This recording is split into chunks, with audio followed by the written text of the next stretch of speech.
الحمد للہ والصلاة والسلام علی نبینا محمد وعلی آلہ وصحبہ اجمعین اما بعد قال اللہ تبارک وتعالی وأن المساجد للہ فلا تدعوا مع اللہ احدا۔ محترم سامعین، اصول ثلاثہ کا یہ تیسرا درس ہے۔ اس سے پہلے ہم لوگ کئی مسائل پڑھ چکے تھے۔ انشاءاللہ آج ہم پہلے اصل جو ہم لوگ پچھلے درس میں شروع کیے تھے اسی کو مکمل کریں گے، کیونکہ مصنف رحمہ اللہ نے پہلی اصل کے تحت شروع میں ہمیں یہ بتایا تھا کہ من ربک، یعنی تمہارا رب کون ہے۔ اس کے جواب میں بتایا گیا تھا کہ ہمارا رب اللہ ہے جس نے ہماری تربیت کی اور تمام عالمین کی تربیت کی، اور یہ بھی بتایا گیا تھا کہ ہم نے رب کو کیسے پہچانا یا ہمیں کیسے پہچاننا چاہیے۔ تو اس کے جواب میں یہ بتایا گیا تھا کہ اللہ رب العالمین کو اس کی آیات یعنی نشانیاں اور اس کی مخلوقات سے پہچاننا ہے کہ یہ تمام چیزیں جو مخلوقات ہم اور آپ دیکھ رہے ہیں تو یقیناً اس کا کوئی نہ کوئی خالق اور اس کا کوئی رب ہے۔ اس کے بعد یہ بتایا گیا تھا کہ اس میں ربوبیت کا اقرار ہے، اور جو ان تمام چیزوں کا رب ہے لہٰذا وہی صرف اور صرف وہی عبادت کے لائق ہو سکتا ہے۔ لہذا آج کے درس میں ہم یہ بیان کریں گے کہ اللہ رب العالمین جب رب ہے تو اسی کی عبادت ہونی چاہیے۔ چنانچہ مصنف رحمہ اللہ نے اس ضمن میں کچھ عبادتوں کا ذکر کیا ہے۔ انشاءاللہ ہم اس کو سمجھیں گے کہ وہ عبادتیں کس طرح سے انجام دینی چاہیے، اور اس کے نتیجے میں آخر میں ہم یہ آپ کو بتائیں گے کہ یہ جو پہلا سوال ہے من ربک، جو قبر میں بھی سوال ہونے والا ہے، اس کا جواب کون دے سکتا ہے۔ انشاءاللہ اس حوالے سے بھی بات ہوگی۔ تو اس کے پہلے حصے میں ربوبیت کے حوالے سے بات کی گئی۔ ربوبیت توحید الوہیت کو لازم ہے، یعنی جو ربوبیت کو مانتا ہے اس کے لیے ضروری ہے کہ وہ الوہیت کو بھی مانے، یعنی اللہ کی عبادت کرے۔ اسی لیے مصنف رحمہ اللہ نے یہاں پر تقریباً 17 قسم کی عبادتوں کا ذکر کیا۔ 17 قسم کی عبادتیں کہا انواع العبادت التي امر اللہ بها وانواع العبادت التي امر اللہ بها مثل الاسلام والایمان والاحسان ومنه الدعاء والخوف والرجاء والتوکل الى آخرہ۔ تقریباً 17 قسم کی عبادتوں کا ذکر کیا، اور ہر عبادت پر مصنف رحمہ اللہ نے دلیل بھی دی۔ انشاءاللہ ہم اس کو پڑھیں گے۔ چنانچہ مصنف رحمہ اللہ کا یہ کہنا کہ انواع العبادت التي امر اللہ بها، کہ عبادت کی وہ قسمیں جس کا اللہ تعالیٰ نے حکم دیا ہے۔ مطلب یہ ہوا کہ ہمارے دین میں کوئی بھی چیز عبادت اس وقت بن سکتی ہے جب اس کا حکم اللہ کی طرف سے آئے۔ اپنے طرف سے کسی چیز کو عبادت بنا لینا کہ یہ فلاں چیز اچھی ہے، فلاں چیز اچھی دکھتی ہے، اچھی لگتی ہے، یا ہمیں اچھا لگتا ہے یہ کرنے کے لیے، وہ عبادت نہیں ہو سکتی۔ عبادت وہ ہے جس کا اللہ نے حکم دیا ہو یا اس کے رسول نے اس کا حکم دیا ہو، وہی عبادت بن سکتی ہے۔ اسی لیے اللہ رب العالمین نے کفار و مشرکین کے حوالے سے فرمایا ام لہم شرکاء شرعوا لہم من الدین ما لم یأذن بہ اللہ، کہ کیا ان کے کوئی شریک ہیں جنہوں نے ان کے لیے ایسا دین بنا دیا جس کا اللہ رب العالمین نے اجازت نہیں دی تھی۔ گویا کہ عبادت کے لیے شرط ہے کہ وہ اللہ کی طرف سے اللہ کا حکم ہو، وہی عبادت بن سکتی ہے۔ اپنے چوائس سے، اپنے اختیار سے ہم عبادات نہیں بنا سکتے ہیں۔ مصنف رحمہ اللہ نے عبادتوں کا ذکر کرتے ہوئے سب سے پہلے اسلام، ایمان اور احسان کا ذکر کیا۔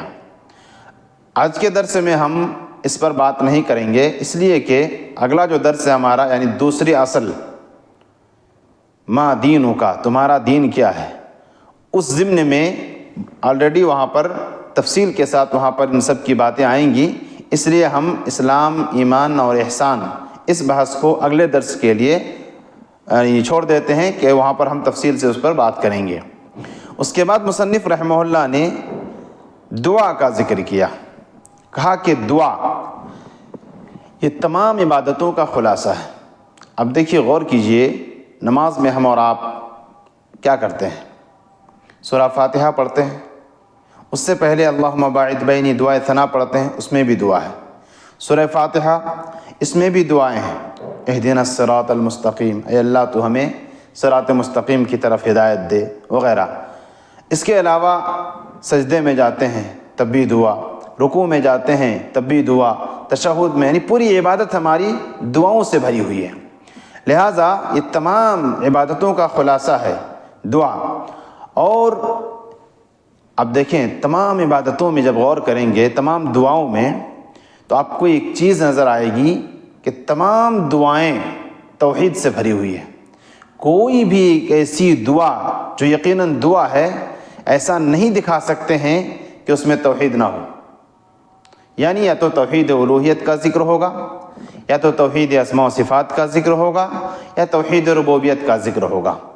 اس لیے کہ دعا میں کیا کرتے ہیں ہم اور آپ؟ مانگتے ہیں اللہ تعالیٰ سے، اس کے کبھی ربوبیت کا وسیلہ دے کر، کبھی الوہیت کے وسیلے سے، کبھی اسماء و صفات کے وسیلے سے، اور توحید کا وسیلہ سب سے بہترین وسیلہ ہے۔ اسی لیے اب دیکھیے، انبیاء علیہم السلام کی جو دعائیں ہیں، اس کا ذکر قرآن مجید کے اندر موجود ہے۔ آدم علیہ السلام سے غلطی ہوئی، کیا کہا؟ ربنا، ربوبیت کا ذکر، اے میرے رب، اے ہمارے رب، یعنی تو ہمارا رب ہے۔ ربوبیت کا واسطہ، ربوبیت کا وسیلہ پکڑا اور کیا کہا؟ اپنے گناہوں کا اعتراف کیا، کہا ربنا ظلمنا انفسنا وان لم تغفر لنا وترحمنا لنکونن من الخاسرین۔ اس میں بھی دعا کا، یعنی ربوبیت کا پہلو ہے، گویا کہ توحید کا ذکر اس میں بھی موجود ہے۔ اسی طرح سے یونس علیہ السلام کی وہ جو مشہور دعا جو مچھلی کے پیٹ میں انہوں نے کی تھی، کیا کہا تھا؟ اس میں بھی دیکھیں آپ، توحید کا وسیلہ ہے، توحید کا وسیلہ پکڑا، اللہ رب العالمین نے انہیں مچھلی کے پیٹ سے باہر نکال دیا، کہا فنادا فی الظلمات ان لا الہ الا انت سبحانک انی کنت من الظالمین۔ انہوں نے تاریکیوں پر تاریکی، یعنی ایک تو سمندر کی تاریکی، اس کے بعد مچھلی کے پیٹ کے اندر کا اندھیرا، اتنے اندھیرے میں انہوں نے کیا پکارا تھا؟ اللہ الہ الا انت، اے اللہ تیرے علاوہ کوئی برحق معبود نہیں ہے، یعنی الوہیت کا وسیلہ، اور اس کے بعد پھر اپنے ظلم کا اعتراف کیا۔ گویا کہ یہ توحید ہی ہے جو تمام دعاؤں کے اندر موجود ہے، چنانچہ اللہ رب العالمین نے انہیں بھی نجات دے دی۔ اسی طرح سے، اور اتنا اثر تھا ان کی اس دعا کا، کہا کہ فلولا انه كان من المسبحين للبث في بطن امه الى يوم يبعثون۔ اگر یونس علیہ السلام دعا نہ کرتے مچھلی کے پیٹ میں، تو قیامت تک وہ مچھلی کے پیٹ میں رہ جاتے۔ اگر آپ کسی مصیبت میں ہیں، کسی طرح کی مصیبت، اب تصور کیجئے، یونس علیہ السلام مچھلی کے پیٹ میں، سمندر کے اندر مچھلی کے پیٹ میں، پکارا کس کو؟ اللہ تعالیٰ کو، اس کے توحید کے وسیلے سے، چنانچہ اللہ رب العالمین نے ان کے اس مصیبت کو حل کر دیا۔ لہٰذا وہ صدق اور سچائی اپنی توحید کے اندر ہونی چاہیے، تو انشاءاللہ یہ کوئی بعید نہیں ہے۔ اللہ رب العالمین نے ایسی مثالیں قائم کر ہمیں یہ بتایا کہ اگر ہماری بھی توحید اس طرح مضبوط ہو تو یقیناً ہمیں بھی اللہ رب العالمین نجات دے دے گا۔ اسی طرح سے اس کی بہت ساری مثالیں ہیں۔ الغرض یہ کہ جتنی بھی دعائیں ہیں، یہ تمام کے تمام توحید سے پر ہیں، لہٰذا دعاؤں کا ہمیں اہتمام کرنا چاہیے، اور اس کو مصنف رحمہ اللہ نے سب سے پہلے ذکر کیا۔ دلیل کے طور پر کہا کہ وَأَنَّ الْمَسَاجِدَ لِلَّهِ فَلَا تَدْعُوا مَعَ اللَّهِ أَحَدًا، کہ مسجدیں اللہ کے لیے ہیں، اس میں اللہ کے ساتھ کسی کو نہ پکارو۔ گویا پتہ ہی چلا کہ دعا کا معنی پکارنا، عام طور پر ہم یہی جانتے ہیں کہ جو ہاتھ اٹھا کر دعا کرتے ہیں یہی دعا ہے، یا کوئی بھی دعا پڑھتے ہیں یہی دعا ہے۔ دعا کے دو معنی ہیں، ایک عام معنی ہے جو ہم سب جانتے ہیں، یعنی پکارنا، یعنی اللہ سے ہم کہیں کہ یا اللہ مجھے فلاں چیز عطا کر، اے اللہ ہمارے گناہوں کو بخش دے، اے اللہ ہمیں حلال روزی دے وغیرہ، اس طرح کی جو دعا کرتے ہیں یہ بھی دعا ہے۔ ایک خاص معنی ہے، اور قرآن مجید میں بہت ساری جگہوں پر وہ معنی مراد ہوتا ہے جس کا معنی کیا ہے؟ عبادت۔ دعا کا معنی عبادت۔ گویا کہ علماء نے اس کو دو حصوں میں بانٹا، ایک ہے دعائے مسئلہ جس میں سوال ہوتا ہے، اور ایک ہے دعائے عبادت جس میں ہم اور آپ عبادت کرتے ہیں۔ مثلا قرآن پڑھ رہے ہیں، قرآن کی کوئی سورت پڑھ رہے ہیں، یہ عبادت ہے نا؟ گرچہ ہر صورت میں کوئی دعا نہیں ہے، طلب نہیں ہے، مانگ نہیں ہے، لیکن یہ بھی ایک عبادت ہے۔ ہم روزہ رکھ رہے ہیں، روزہ میں ہم کچھ کر رہے ہیں، مانگ رہے کچھ نہیں، بلکہ روزہ رکھنا ایک بذات خود ایک عبادت ہے، اس کو کہتے ہیں دعائے عبادت۔ اور اس کے بعد مصنف رحمہ اللہ نے دعا کا ذکر کیا، اور اس کے بعد جو عبادات ہیں ان تمام عبادتوں کا ذکر کیا، اس کے بعد کہا فَمَنْ صَرَفَ مِنْهَا شَيْئًا لِغَيْرِ اللَّهِ فَهُوَ مُشْرِكٌ كَافِرٌ۔ یہ تمام عبادتیں ابھی اس کی تفصیل آئے گی۔ کہا کہ ان میں سے کسی ایک چیز کا، کسی ایک عبادت کو اگر کسی نے اللہ کے علاوہ کسی اور کے لیے کیا تو وہ مشرک ہے، کافر ہے۔ گویا پتہ ہی چلا کہ عبادتوں کا مکمل اور کامل حقدار صرف اور صرف اللہ تعالیٰ ہے، اس کے علاوہ عبادت کا ایک ذرہ بھی اللہ کے علاوہ کسی کے لیے کسی کو شیئر نہیں کیا جائے گا اور کسی کے حق میں نہیں دیا جائے گا۔ اور اب دیکھیں دعا کے مسئلے میں سب سے زیادہ انحراف پایا جاتا ہے مسلمانوں کے درمیان۔ اب دیکھیں گے کہ چاہے وہ مسلمانوں کی جماعت ہو جو اپنے آپ کو مسلمان بھی کہتے ہیں، کلمہ پڑھتے ہیں، لیکن ان کے یہاں شرکی اعمال پائے جاتے ہیں۔ کبھی تو غیر اللہ کو پکارنے کا معاملہ آتا ہے، کسی قبر والوں کے سامنے جا کے پکارنے کا معاملہ آتا ہے، ان سے دعائیں کرنے کا معاملہ ہو، یا غیر مسلمین جو اپنے معبودوں کے سامنے جا کر درخواستیں کرتے ہیں، دعائیں کرتے ہیں۔ ان کی اگر حالت کو آپ دیکھیں گے تو یہ جو عبادت ان سے کرتے ہیں، یا کوئی بھی عبادت جو آدمی انجام دیتا ہے، وہ چار مقاصد میں سے کوئی ایک مقصد ہوتا ہے۔ اس عبادت کرنے والے کے تعلق سے ان کے یہاں چار اعتقاد میں سے کوئی عقیدہ پایا جاتا ہے، جس کا ذکر اللہ رب العالمین نے اس آیت کے اندر کیا۔ کہا کہ قُلِ ادْعُوا الَّذِينَ زَعَمْتُم مِّن دُونِ اللَّهِ، کہا کہ اے نبی آپ کہہ دیجئے ان لوگوں سے جو لوگ اللہ کے علاوہ پکارتے ہیں، کسی کو بھی پکارتے ہیں۔ کیوں پکارتے ہیں؟ یقیناً جس کو پکارا جاتا ہے کیوں پکارتے ہیں؟ کہیں نہ کہیں یہ اعتقاد ہوتا ہے کہ یہ ہمیں ہماری پکار کو سنے گا یا ہمیں کچھ دے گا۔ ظاہر ہے کوئی ہمیں کچھ کب دے گا؟ جب وہ اس کا مالک ہوگا تبھی تو۔ کسی سے آپ کچھ مانگیں اور وہ اس چیز کا مالک نہ ہو تو کیسے دے گا؟ تو گویا کہ کوئی بھی اگر کسی کو پکار رہا ہے تو کہیں نہ کہیں یہ اعتقاد ہوتا ہے کہ وہ اس کا مالک ہے، اسی لیے ہم اس کو پکار رہے ہیں۔ اللہ رب العالمین نے کہا کہ جن جن کو تم پکارتے ہو دنیا میں، لا یملکون مثقال ذرۃ فی السماوات ولا فی الارض۔ ایک پوائنٹ کاٹ دیا اللہ تعالیٰ نے، کہا کہ یہ لوگ جن جن کو تم پکار رہے ہو، چاہے وہ نبی ہو، فرشتہ ہو، یا کوئی ولی ہو، چاہے کوئی بھی ہو، جن جن کو تم پکار رہے ہو، آسمان و زمین کی ملکیت میں سے ذرہ کے برابر بھی وہ مالک نہیں ہے۔ اب تم کیا مانگو گے ان سے؟ کچھ بھی مانگو گے وہ ذرہ کے برابر مالک نہیں ہے، وہ کیا دیں گے تمہیں؟ لہٰذا وہ تمہیں کچھ بھی نہیں دے سکتے۔ اچھا مالک نہیں ہے، کبھی کبھی ہوتا ہے کہ مالک نہیں ہے لیکن پارٹنرشپ ہے، تو ہو سکتا ہے کچھ دلا دیں، ہے نا؟ اللہ رب العالمین نے کہا وَمَا لَهُمْ فِيهِمَا مِنْ شِرْكٍ، کہا کہ یہ تو مالک ہے ہی نہیں ہے کوئی بھی جن جن کو تم پکارتے ہو، اور کہا کہ جن جن کو تم پکارتے ہو وہ لوگ اللہ کے ساتھ کسی کا بھی پارٹنرشپ نہیں ہے. وما لہم فیہما من شرک، کوئی شراکت داری نہیں ہے، کوئی پارٹنرشپ نہیں ہے، لہٰذا تب بھی یہ لوگ کچھ نہیں دلا سکتے ہیں، ان کا کوئی حصہ حق ہے ہی نہیں ہے. اس کے بعد کہا چلیے پارٹنرشپ بھی نہیں ہے. کبھی کبھی کیا ہوتا ہے، آپ کو کسی نے مدد کر دیا تو ان کا کوئی آدمی اگر آپ سے مانگتا ہے تو آپ کہہ سکتے ہیں کہ بھائی دے دو، وہ دے دے گا. کہا کہ وما لہ منہم من ظہیر، کہا کہ اللہ کو کسی نے مدد بھی نہیں کیا کہ ابھی ہم جائیں گے پیر صاحب کے پاس، کہیں گے کہ اللہ سے ہمیں کچھ دلا دو، تو اللہ کو کہے گا کہ اللہ میں نے تمہیں فلاں دن مدد کیا تھا. ایسا معاملہ بھی نہیں ہے. جن جن کو پکارتے ہو ان میں سے کسی نے اللہ کو کبھی مدد نہیں کیا، اور اللہ کو اس کی ضرورت بھی نہیں ہے، لہٰذا ان کا کوئی بھی ہاتھ نہیں ہے اللہ کی ملکیت میں.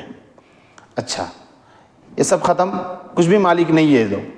کہا کہ ایک چیز بچ جاتی ہے، اور جس کی بنیاد پر زیادہ تر شرک پایا جاتا ہے اس امت کے اندر، وہ کیا ہے؟ شفاعت کا معاملہ، کہ فلاں بڑے پہنچے ہوئے ہیں وہ ہماری شفاعت کرا کے اللہ سے جنت دلا دیں گے، اس لیے ان کا دامن پکڑ لو. کہا کہ یہ جو شفاعت ہے نا، شفاعت کرنے کی جہاں تک بات ہے، کہا وَلَا تَنْفَعُ الشَّفَاعَةُ عِنْدَهُ إِلَّا لِمَنْ أَذِنَ لَهُ، یہ شفاعت بھی کوئی بھی آدمی کسی کے لیے سفارش نہیں کر سکتا ہے اپنی مرضی سے جب تک کہ اللہ کی اجازت نہ ہو. گویا نہ تو یہ مالک ہیں جن جن کو اللہ کے علاوہ پکارا جاتا ہے یا ان کے سامنے سجدے کیے جاتے ہیں اور حاجتیں مانگی جاتی ہیں، نہ تو یہ مالک ہیں آسمان و زمین میں کسی چیز کے، نہ تو اللہ کے ساتھ کوئی پارٹنرشپ ہے، اور نہ ہی اللہ کو کبھی مدد کیا ہے ان لوگوں نے، اور نہ ہی شفاعت کے مالک ہیں. یہ تمام چیزوں کا مالک صرف اللہ ہے. لہٰذا پکارا کس کو جائے گا؟ جو تمام چیزوں کا مالک ہے، یہ جو کچھ بھی نہیں، یعنی جس کے ہاتھ میں کچھ بھی نہیں ہے. ابن قیم رحمۃ اللہ علیہ کہتے ہیں کہ اس آیت کے اندر اللہ رب العالمین نے مشرکین کی جڑوں کو کاٹ دیا کہ کس بنیاد پر تم ان کو پکارو گے، کس وجہ سے تم ان کو پکارو گے جب ان کے پاس کوئی اختیاری نہیں ہے.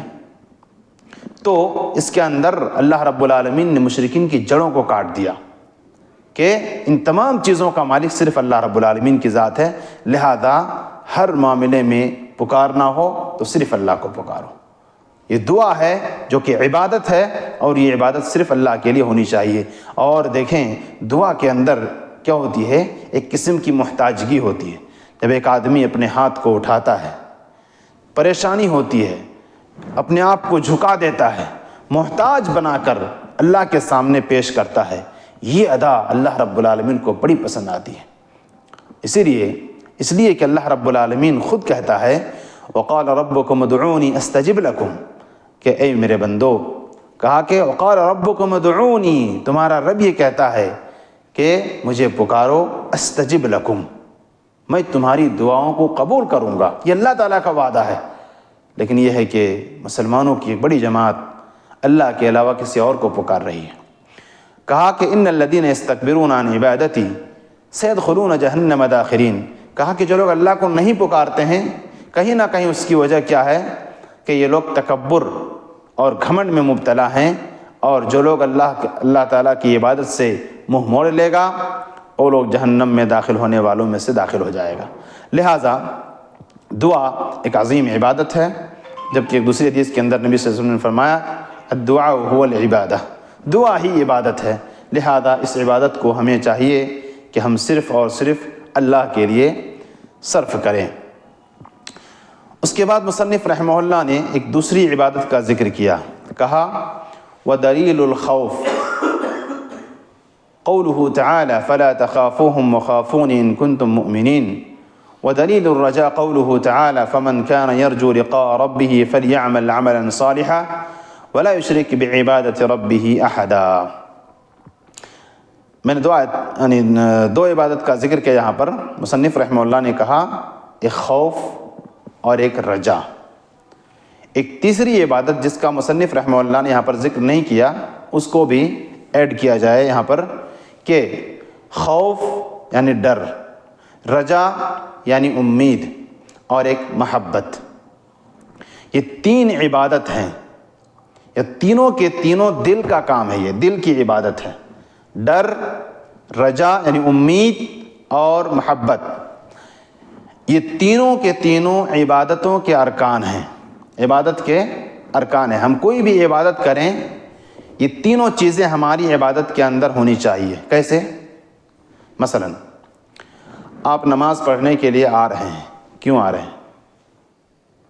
اس لیے کہ یہ آپ کے اندر یہ ہونا چاہیے آپ کی سوچ میں کہ اگر ہم نہیں جائیں گے تو اللہ تعالیٰ عذاب دے گا، اللہ کے عذاب کا ڈر۔ یہ آپ کے اندر اس طرح ہونی چاہیے کہ یہ ڈر آپ کو بستر میں سونے نہ دے اور پھر اللہ کی عبادت میں لگا دے۔ امید، اچھا ایک طرف تو ڈر ہے کہ اگر نماز نہ پڑھیں تو ہمیں کیا ملے گا، کیا ملے گی؟ سزا ملے گی۔ پڑھیں گے تو اللہ کی جنت ہمارے لیے تیار ہے۔ اس جنت کی لالچ، اللہ کے رحم و کرم کی لالچ، یہ دونوں چیزیں ہونی چاہیے۔ اور ساتھ ہی ساتھ یہ عبادت ہم کیوں انجام دے رہے ہیں؟ کہیں ایسا تو نہیں کہ ڈر بھی لگ رہا ہے، امید بھی ہے، ڈر اور امید کی وجہ سے ہم چلے آئے۔ نہیں، ایک چیز اور ہونی چاہیے، محبت کے ساتھ۔ ابھی ہم کسی کو کوئی کام کرنے کے لیے کہیں، وہ کام کر دے، لیکن اس کے چہرے سے یہ پتہ چلے کہ وہ اس حکم سے ناراض ہے، دل نہیں چاہتا ہے کہ وہ کام کریں، لیکن اس کے باوجود بھی زبردستی کر رہا ہے۔ وہ کام کرنے میں اور ایک ہوتا ہے کہا گیا اور محبت کے ساتھ اس کام کو انجام دے، اس میں فرق ہے۔ اور علامہ ابن قیم رحمۃ اللہ علیہ نے ان تینوں عبادتوں کی مثال اس طرح سے دی، آپ مثال سمجھیے، مثال اس طرح سے دی، کہا کہ یہ تینوں عبادت کو آپ اس طرح سمجھیں کہ ایک پرندہ ہے، پرندے کے سر، کہا کہ یہ محبت ہے، اور پرندے کے دونوں پر جو ہیں کہا کہ یہ خوف اور رجا ہے، امید ہے۔ اگر پرندے کا سر کاٹ دیا جائے پرندہ زندہ رہے گا؟ مطلب اگر ہماری عبادتوں میں اگر ہم اللہ کی عبادت کو محبت کے ساتھ نہیں کرتے ہیں، سمجھ لیں کہ ہم نے پرندے کا سر کاٹ دیا، یعنی عبادت کا سر کاٹ دیا آپ نے۔ لہذا جو بھی عبادت ہم انجام دیں مجبوراً نہیں، ناپسندیدگی کے ساتھ نہیں، بلکہ محبت کے ساتھ، کیونکہ یہ حکم کس کا ہے؟ ہمارے محبوب کا ہے، اللہ رب العالمین کا ہے، جو ہم سے نہایت ہی زیادہ محبت کرتا ہے، اس کی عبادت ہم انجام دے رہے ہیں، ناراضگی کے ساتھ کیسے دے سکتے ہیں؟ اگر ناراضگی کے ساتھ کیے گویا کہ ہم نے عبادت کا سر کاٹ دیا، یعنی پرندہ مر گیا، اب اڑ نہیں سکتا ہے، ہماری عبادتیں رب کے بارگاہ تک نہیں پہنچیں گی۔ لہذا عبادت انجام دیں محبت کے ساتھ۔ اور کہا کہ یہ خوف اور رجا یعنی امید، ڈر اور امید، یہ دونوں کیا ہے؟ پرندے کے 2 پر ہیں، دونوں پر اگر سلامت ہے تو پرندہ اڑان بھر دیتا ہے، لیکن دونوں میں سے کوئی اگر ایک پر کو بھی کاٹ دیا جائے، یعنی مثلا ایک آدمی اللہ کی عبادت کر رہا ہے، اس لیے کر رہا ہے کہ اسے جنت چاہیے، صرف امید ہے، یا کہ صرف خوف ہے، ان دونوں عبادتوں میں توازن نہیں ہے، تو پھر اس کی عبادت بھی بارگاہ الہی تک نہیں پہنچے گی۔ اس لیے کہ کہا کہ من عبد اللہ بالحب وحدہ فہو زندیق، ان تینوں عبادتوں کا مجمع ہونا چاہیے ایک عبادت کے اندر، خوف، امید اور محبت، تینوں کے ساتھ اگر عبادت انجام پاتی ہے تو عبادت بارگاہ الہی تک پہنچے گی۔ ورنہ کہا کہ اگر کسی نے صرف محبت سے اللہ کی عبادت کی، کہا کہ من عبد اللہ بالحب وحدہ فہو زندیق، جس نے صرف محبت سے عبادت کی وہ زندیق ہے۔ زندیق یعنی صوفی، جو نہایت ہی گھٹیا عقیدہ رکھنے والے۔ اور کہا کہ جس نے صرف خوف کے ساتھ اللہ کی عبادت کی وہ خارجی ہے، خوارج ہے۔ اور جس نے صرف امید کے ساتھ اللہ کی عبادت کی وہ مرجی ہے، یعنی جس نے ایمان کو عمل میں شامل نہیں کیا۔ اور جس نے خوف، محبت اور امید کے ساتھ اللہ کی عبادت کی وہ موحد ہے۔ لہٰذا ہمیں چاہیے کہ ان تینوں عبادتوں کے اندر بیلنس ہونا چاہیے۔ اور دیکھیں خوف کی جو عبادت ہے، خوف، ڈر، اللہ سے ڈر، یہ کس طرح انجام پانا چاہیے؟ کیونکہ آپ دیکھیں گے بہت سارے لوگوں کو، کیونکہ خوف کہ یہاں پر بتایا گیا کہ دو قسمیں ہیں۔ ایک وہ خوف، وہ ڈر جو ہم سے اور آپ سے مطلوب ہے۔ کون سا خوف مطلوب ہے؟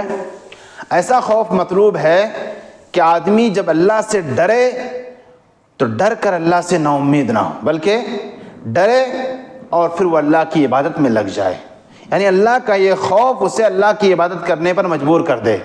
ایک آدمی اللہ کے عذاب سے ڈر بھی رہا ہے اور دیکھو تو صبح وہ فجر میں غائب بھی ہے، اللہ کی عذاب سے ڈر بھی رہا ہے، کہتا ہے ڈر رہا ہوں اللہ سے، اللہ کا تقویٰ ہے، لیکن نماز نہیں پڑھتا ہے، تو ہم کہیں گے کہ یہ ڈر اللہ ہم سے مطلوب نہیں، اللہ ہم سے طلب نہیں کر رہا ہے۔ ڈر وہ طلب کر رہا ہے کہ اس ڈر کے اندر کیا ہو؟ عمل کا پہلو ہو، اللہ سے ڈرے اور عمل میں لگ جائے، اگر نہ کروں تو اللہ عذاب دے گا۔ یہ ڈر ہم سے اور آپ سے مطلوب ہے، اور یہی بات اللہ رب العالمین نے قرآن مجید کی آیت کے اندر فرمایا، تتجافى جنوبهم عن المضاجع يدعون ربهم خوفا وطمعا ومما رزقناهم ينفقون، کہ مومنین کی ایک جماعت ایسی ہے کہ جب سارے لوگ سو رہے ہوتے ہیں رات میں، یہ لوگ تہجد کے لیے اٹھتے ہیں، ان کے پہلو بستروں سے الگ ہو جاتے ہیں، کیا کرتے ہیں؟ یدعون ربهم، اپنے رب کو پکارتے ہیں، خوف کے ساتھ، ڈر کے ساتھ، یعنی ڈر اتنا کہ ان کی نیندیں حرام ہو جاتی ہیں۔ اگر ہم سوئے رہے تو ہو سکتا ہے اللہ کسی گناہ پر ہمیں سزا دے، عذاب دے، تو اس ڈر کی وجہ سے وہ بستروں کو چھوڑ دیتے ہیں اور اللہ کی عبادت میں لگ جاتے ہیں۔ اور ساتھ ہی ساتھ وَطَمْعًا، کہا کہ يَدْعُونَ رَبَّهُمْ خَوْفًا وَطَمْعًا، اور لالچ، جنت کی لالچ انہیں بستروں سے الگ کر دیتی ہے، اٹھ کھڑے ہو جاتے ہیں، ڈر بھی ہے، لالچ بھی ہے، دونوں کیا کر رہے ہیں؟ ان کو اللہ کی عبادت میں لگا دے رہے ہیں۔ تو یہ خوف ہونا چاہیے۔ جبکہ ایک دوسرا خوف ہے، جو خوف کیا ہے؟ جس کو کہتے ہیں خوف مذموم۔ خوف مذموم کا مطلب یہ ہے کہ آدمی بہت گناہ کیا، اس نے زندگی بھر گناہ کیا، احساس ہوا اسے کہ میں نے تو بہت گناہ کیا ہے، شاید اللہ مجھے معاف نہیں کرے گا، نا امید ہوگی اللہ تعالیٰ سے۔ کہا کہ یہ خوف یہ مطلوب نہیں ہے ہم سے، یہ غلط خوف ہے، یہ مذموم خوف ہے کہ اللہ کی رحمت سے آدمی نا امید ہو جائے۔ نہیں، کتنوں بڑے آپ نے گناہ کیے ہوں، آپ زندہ ہیں، احساس ہوا ہے، توبہ کیجئے، اللہ کا دربار کھلا ہے، اللہ معاف کر دے گا۔ لیکن ڈر کے مارے آپ نے کیا کیا؟ سارا عمل چھوڑ دیا، اب کیا ہوگا، اب تو اللہ ہم کو سزا دے گا ہی دے گا، یہ آپ نے خود فکس کر لیا۔ یہ ڈر مطلوب نہیں ہے۔ لہٰذا اس میں بیلنس رکھنا چاہیے کہ ہمیں ایسا ڈرنا ہے کہ اللہ کی عبادت میں ہم لگ جائیں۔ امید میں بھی یہی بات ہے، امید میں بھی یہی بات ہے کہ ایک آدمی اللہ سے امید کر رہا ہے، لیکن امید اتنی ہے، عمل کو چھوڑ دیا، کیا کہتا ہے؟ اللہ تو غفور الرحیم ہے، معاف کر دے گا۔ نہیں، یہاں پر بھی ہم کہیں گے کہ امید کی دو قسمیں ہیں، امید محمود، امید مذموم۔ یعنی ایسی امید، ایسی رجا جو ہم سے اور آپ سے اللہ تعالیٰ طلب کر رہا ہے، وہ کون سی ہے؟ کہ ایک آدمی امید کرے، اللہ کی جنت کی امید کرے، اللہ کے دیدار کی امید کرے، ساتھ ہی ساتھ اللہ نے جو اسباب بتلائے ہیں، عمل بتلائے ہیں، اس کو انجام دینے، اللہ کی عبادت کرتے ہوئے اللہ کی امید کرے۔ ایسا نہیں کہ ایک آدمی اللہ سے امید کر رہا ہے، بہت ساری امیدیں، اور پھر وہ عمل کو بھی چھوڑ دے رہا ہے، تو یہ مطلوب نہیں ہے، یہ مطلوب نہیں ہے، بلکہ یہ مذموم ہے۔ اور خوف کی، اللہ رب العالمین کا خوف یعنی ایک عجیب قسم کا خوف ہے۔ ابو حفص عمرو بن مسلمہ الحداد النسابوری یہ کہتے ہیں کہ اللہ رب العالمین کا خوف کہتے ہیں کیسا ہے؟ وَكُلُّ أَحَدٍ إِذَا خِفْتَهُ هَرَبْتَ مِنْهُ إِلَّا اللَّهُ، دنیا میں آپ دنیا کی کسی بھی چیز سے جب آپ ڈرتے ہیں تو اس سے بھاگتے ہیں، ہے نا؟ لیکن اللہ کا خوف ایسا ہے، کہتے ہیں فَإِنَّكَ إِذَا خِفْتَهُ هَرَبْتَ إِلَيْهِ، اللہ کا خوف ایسا ہے کہ آدمی جب اللہ سے اتنا زیادہ جو ڈرتا ہے وہ اللہ کی طرف ہی بھاگتا ہے۔ عجیب قسم کا خوف ہے یہ خوف دنیا میں کسی چیز سے نہیں پائی جاتی۔ ایک آدمی سانپ کو دیکھے گا تو اس سے بھاگے گا، کہیں بچ نکلے ہم، لیکن جس سے ڈرتا ہے آدمی اس سے بھاگتا ہے، جبکہ اللہ کا خوف ایسا ہے کہ یہ خوف ہمیں اللہ سے اور قریب کر دیتا ہے، جس سے ڈر رہا ہے اسی کی طرف جا رہا ہے، اس لیے کہ اس سے بھاگ کر کہیں کوئی نہیں جا سکتا ہے۔ تو یہ عجیب قسم کا خوف ہے۔ خوف کے تعلق سے بعض شکلیں خوف کی پائی جاتی ہیں جو بسا اوقات کچھ حرام ہوتی ہیں اور بسا اوقات کچھ شرک ہوتی ہیں اور بسا اوقات کچھ جائز ہوتی ہیں، بسا اوقات کچھ عبادت ہوتی ہیں۔ کہتے ہیں خوف کی چند اقسام ہیں۔ ایک ہے خوف واجب، جس کا ابھی ہم نے تذکرہ کیا کہ اللہ تعالیٰ ہی سے ڈرنا چاہیے، ہر معاملے میں اللہ تعالیٰ سے ڈریں۔ یہ کیا ہے؟ اللہ نے اس کا حکم بھی دیا ہے اور یہ واجب بھی ہے۔ اور یہی ڈر، مثلا اگر ہم نے اللہ کی عبادت نہ کی تو اللہ تعالیٰ عذاب دے گا۔ کیوں دے گا؟ اس لیے کہ وہ قادر ہے اور اس نے حکم دیا ہے عبادت کرو، نہیں کریں گے تو عذاب دے گا، یہ ہمارا ماننا ہے۔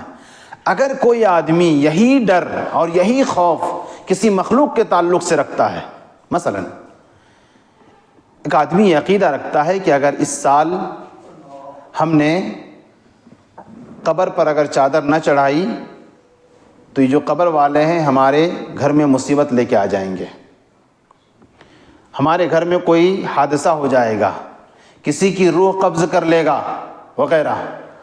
اگر اس نیت سے، اس وجہ سے اگر وہ کہہ رہا ہے کہ نہیں گیپ نہیں ہونا چاہیے، ہر سال چادر چڑھانی چاہیے، اس ڈر سے وہ چادر چڑھا رہا ہے، تو کہا کہ یہ ڈر جو اس کے اندر پیدا ہوا کہ اگر نہ کیے یہ کام تو ہم پر مصیبتیں لا دے گا، یعنی گویا کہ صاحب قبر کے تعلق سے یہ عقیدہ رکھا جا رہا ہے کہ وہ بہت ساری چیزوں پر قادر ہے، مثلا مصیبت لانا، روح قبض کرنا، کوئی حادثات میں ڈال دینا، ان تمام چیزوں پر وہ قادر ہے جس پر اللہ تعالیٰ قادر ہے۔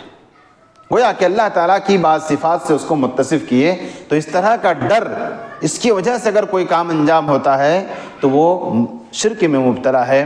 جیسا کہ ہود علیہ السلام کی قوم نے کہا تھا ہود علیہ السلام سے کہ یہ جو بہکی بہکی باتیں کر رہے ہیں، ایسا لگتا ہے ان نقول الا اعتراک بعد آلہتنا بسوء، کہ ہمارا جو عقیدہ ہے، ہمارا ماننا ہے کہ یہ ہود علیہ السلام اس طرح کی جو باتیں کر رہے ہیں، اس کی وجہ کیا ہے کہ ہمارے کسی معبود نے انہیں چھو لیا ہے، یعنی ہمارے معبود نے ان کے دماغ کو خراب کر دیا ہے۔ ان کے معبود تو پتھر تھے، ان کے تعلق سے ان کا یہ عقیدہ تھا کہ ہمارے معبود نے ہود علیہ السلام کے دماغ کو خراب کر دیا ہے، اس لیے اس طرح کی باتیں کر رہے ہیں۔ تو یہ مشرکانہ عقیدہ ہے۔ لہٰذا یہ عقیدہ اگر کسی قبر والے کے ساتھ رکھا جائے، کسی مردے کے ساتھ رکھا جائے تو یہ شرکیہ خوف ہے، لہذا اس سے آدمی کو بچنا چاہیے۔ اسی طرح سے آپ دیکھیں گے لوگوں کو، آپ کہیں کہ بھائی اللہ کی قسم کھاؤ، کسی جھوٹے کوئی بات ہے، جھوٹی قسم اللہ کے لیے کھاؤ، فوراً وہ قسمیں کھا لے گا۔ لیکن جب وہی کہا جائے کہ نہیں فلاں پیر کی قسم کھاؤ، حالانکہ غیر اللہ کی قسم کھانا شرک ہے، لیکن وہ جھوٹی قسم نہیں کھائے گا۔ کیوں؟ کہے گا کہ ولی صاحب جو ہے نا جان لیں گے کہ میں اس میں جھوٹا ہوں، پھر ہمارے گھر میں مصیبت آئے گی، اس وجہ سے وہ ولی کی قسم نہیں کھائے گا۔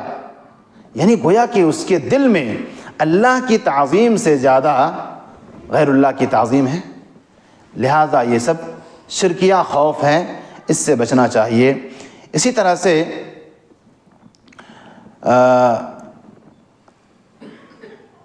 ایک خوف ہے جو کیا ہے، حرام ہے۔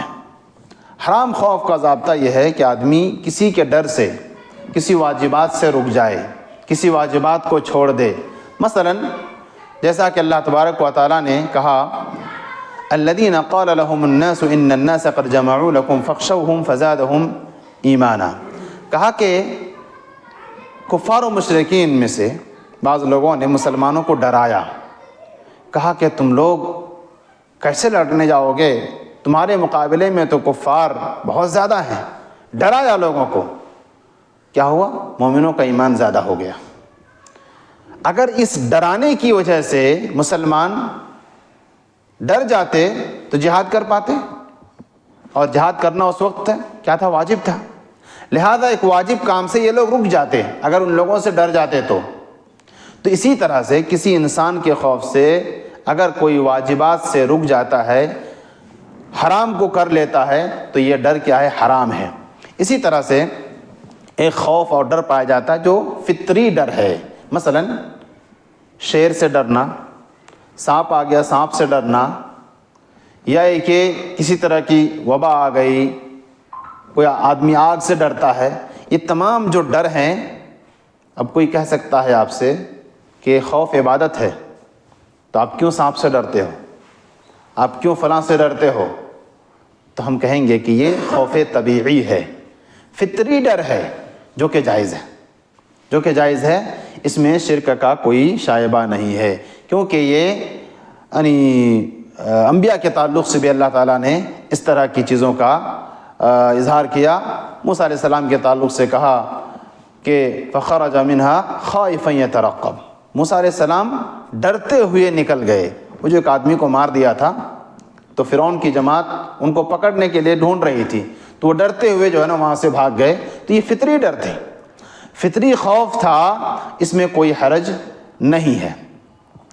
اس کے بعد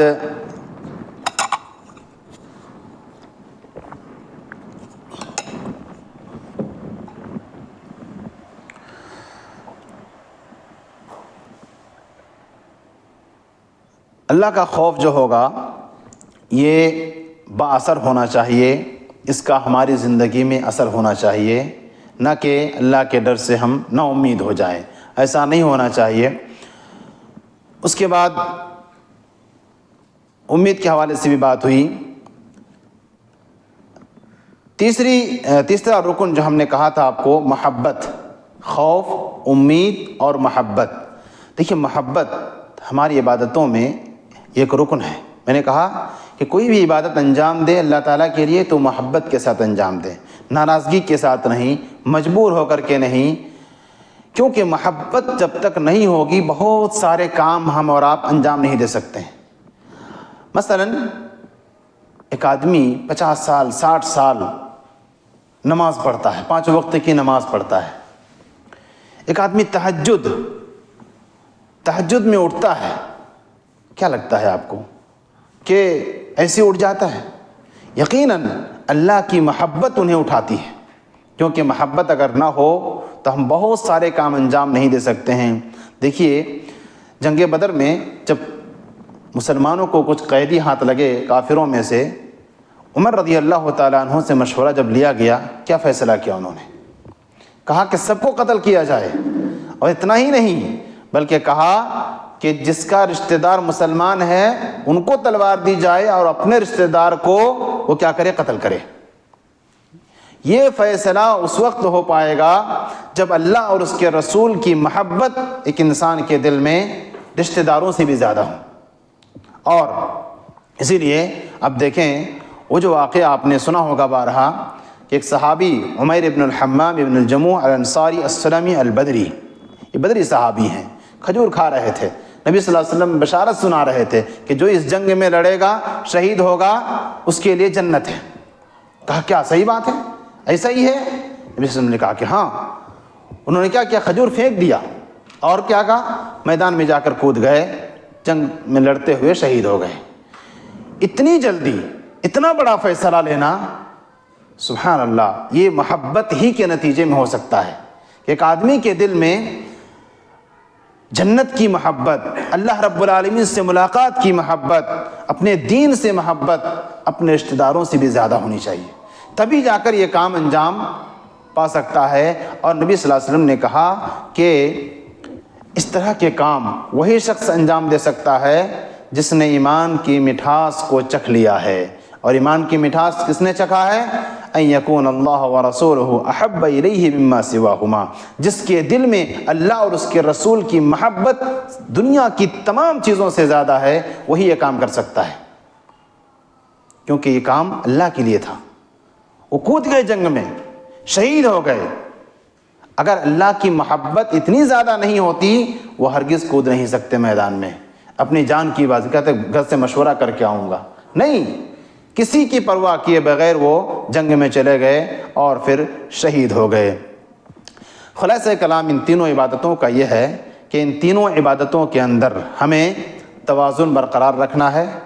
اللہ سے ڈر ایسا ہو کہ عبادت کی طرف لے جائے, اللہ سے امید ایسی ہو کہ ہمیں عمل کی طرف لے جائے, اور تمام عبادتیں محبت کے ساتھ انجام دیا جائے, تبھی ہماری عبادتیں قابل قبول ہوگی. ان میں سے کوئی ایک چیز کی بھی اگر کمی ہوتی ہے عبادتوں میں تو پھر گویا کہ اس پرندے کو آپ دیکھیے جس کا کوئی بھی ایک حصہ زخمی ہو جائے, ایک پر زخمی ہو جائے تو کیا ہوتا ہے, وہ شیطان کے یعنی شکاری کے ہاتھ لگ جاتا ہے. اسی طرح ہماری عبادتیں بھی شیطان کے ہاتھ لگ جائیں گی. شیطان ہمیں چاہتا ہے کہ ہمیں اس طرح کی چیزوں سے غافل رکھے, لہذا ہمیں اس سے غفلت نہیں برتنا چاہیے. اگلی عبادت کا ذکر کرتے ہوئے مصنف رحمہ اللہ نے کہا توکل.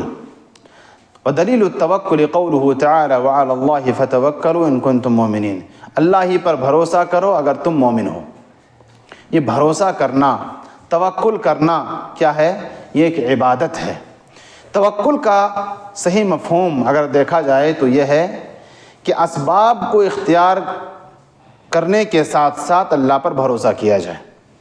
اسباب کو کبھی نہ چھوڑیں آپ, کیونکہ دنیا کے اعمال ہوں, دنیاوی اعمال ہوں, کاروبار ہو یا کچھ بھی ہو, یا اخروی اعمال ہوں, سارا کے سارا اسباب پر ڈیپینڈ کرتا ہے.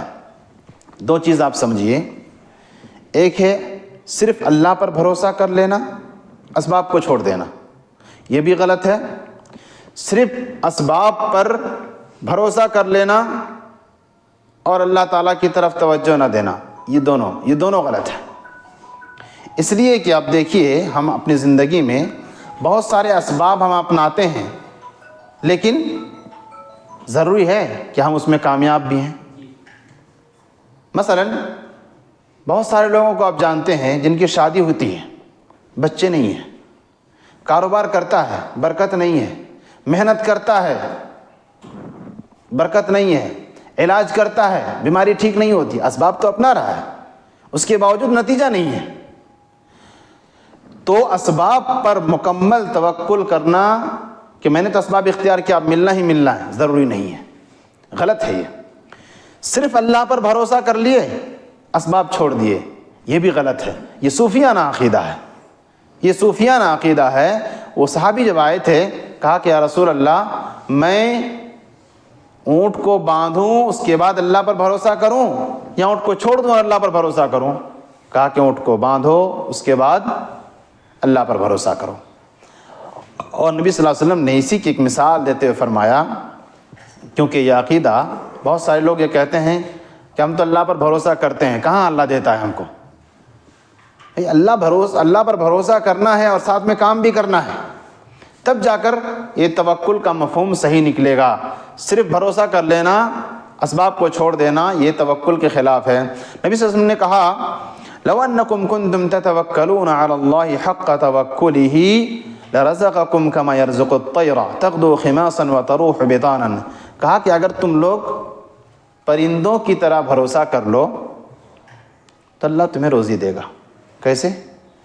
ایک پرندہ روزانہ صبح اپنے گھونسلہ سے نکلتا ہے اور چلا جاتا ہے, چرتے چرتے رات کو جب واپس آتا ہے بھرپیٹ واپس آتا ہے.